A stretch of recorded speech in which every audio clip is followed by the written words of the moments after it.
This is the worst 3D printer I've ever received. A free 3D printer that does not work, that's just a headache, is much worse than a 3D printer that you've paid for that works every time. This is the FLSun T1 Pro. I received it in February. There's meant to be a video coming out in March, which is a review of my experiences with it. I tried to make a video review, and in doing so, just basically caused huge headaches for myself.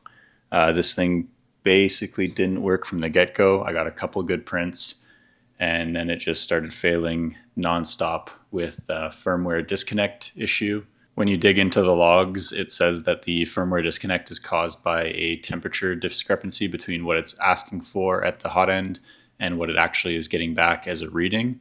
You can see that when it starts heating up, it's not quite heating up as fast as it's meant to, or not heating up at all. But this also happens midway through prints, so you have no idea. It's Russian roulette as far as when it's actually going to happen, and it happens whenever it wants to throughout a print. I was actually really excited about this printer. It's a Delta style, which is really cool. It has a really interesting build volume. It's a cylinder with a little concave or convex cone at the top. Really interesting. I was trying to print a full print volume print, which is what you can see here and all over the place. These are a bunch of failed prints that were failing randomly throughout the printing process. A few of these are not the printer's fault. A few of them are just running out of filament and then it not fusing to the next layer properly, which I can't fault it for. So there's about 3 or 4 of these prints that I would not classify as being the printer's fault, but the rest have been failures during the printing, as early as right at the beginning like this, or as far as going through an entire kg of filament before just choosing not to print anymore. So that's the gist of it. On top of that, when I tried to contact their support through the rep that sent me this printer, basically got radio silence after a few messages. So that wasn't great either. Who knows what happened on their back end? Doesn't look good for them. That's all I'm saying. The issue being reported by the printer was a firmware disconnect, which when you dug into the logs said that it was a discrepancy between the heat that it was experiencing at the hot end and what it was asking it to be as the set point. With that in mind, I thought maybe I should order a new hot end and a couple of new consumables like thermistors and ceramic heaters. So I ordered that in March, specifically March 27th of 2025. And I did not receive those parts until July 22nd.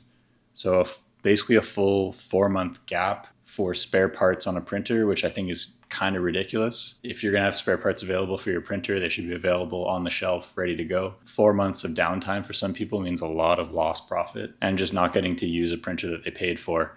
There was also no communication that it was going to take that long. I had to reach out at the 1-month mark when they hadn't sent any communications, and they said, we don't have some of these parts in stock and that's holding up your order. But I ordered very basic components. It was a full hot end, some nozzles, thermistors, and ceramic heaters.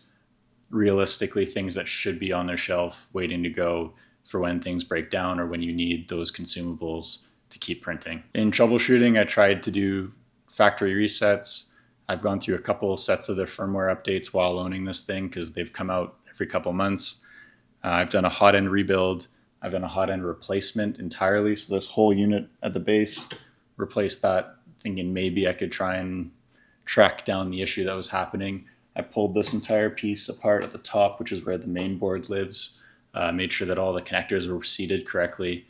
I'm starting to think that it's either a full-on bug in the firmware or something on the main board has given up and there's no way that I can replace it without just replacing the main board entirely. But at this point, I feel like I'm just guessing at what it could actually be. With all that said, this is my PSA to not buy an FLSun 3D printer.